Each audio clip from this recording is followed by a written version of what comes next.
Wife's 3-year freedom plan mapped out my destruction, turned it into her legal nightmare. Her laptop was sitting open on the kitchen counter, showing what looked like a Word document. I thought she was finally taking our financial planning seriously. We'd been married 3 years and had talked about saving for a house, maybe starting a family, so I clicked on it. What I found was the most detailed, calculated betrayal I could have imagined. This wasn't a financial plan. It was a manual for destroying my life. Page 1. Phase 1. Accidental pregnancy within 6 months. Stop birth control without informing husband. Track ovulation for optimal timing. Page 2. Phase 2. Quit job immediately after pregnancy announcement. Claim complications require stress-free environment. Establish pattern of husband being controlling about money. Page 3. Max out all credit cards in husband's name for baby preparations. Purchase expensive items that can be returned after divorce for cash. Document disagreements as financial abuse. Page 4 was the divorce strategy. File claiming emotional and financial abuse. Use pregnancy status to gain sympathy in court. Demand alimony, child support, and the house. Each page contained more tactics. How to record conversations out of context. Which social media posts to make. A list of phrases to plant doubt about my character months before filing. The last entry was dated 3 days ago. Timeline moved up. Begin phase 1 immediately. H is getting promotion next month. Perfect for increased child support calculations. I heard the shower stop upstairs. My hands were shaking as I minimized the document. When she walked into the kitchen, she looked like the same woman I'd married, but everything had changed. How was your day?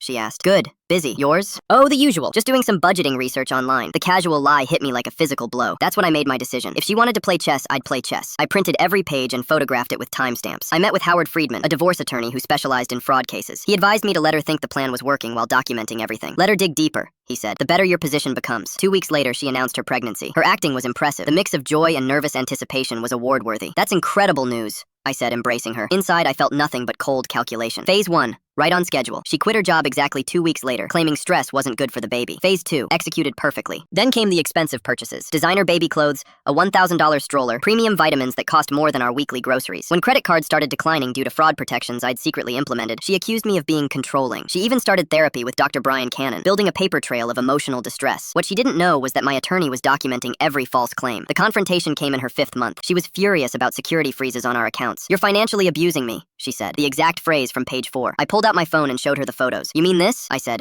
showing the first page of her plan. The color drained from her face. I've had copies for months, I continued calmly. I knew about your pregnancy plan before you stopped birth control. I knew you'd quit before you announced it. I knew you'd access credit in my name before you attempted it. How long have you known? She whispered. Since the beginning. I wanted documentation of every single step. I dropped a thick folder on the table. Credit applications in my name. Screenshots of conversations about my supposed controlling behavior. Records of therapy sessions establishing fake abuse. Photos of hidden purchases. Your attorney says it's the most well-documented case of attempted marriage fraud he's ever seen, I said. You documented your own plans so thoroughly. She was crying now. What happens now? Now you experience the consequences. Divorce papers are filed. The fraud evidence is with the district attorney. Every asset you thought you'd claim has been legally protected for months. I stood to leave. Your execution had one fatal flaw. What's that? You wrote it all down. 6 months later, the divorce was finalized. She accepted a plea deal, 18 months probation and full restitution. I got primary custody of our daughter.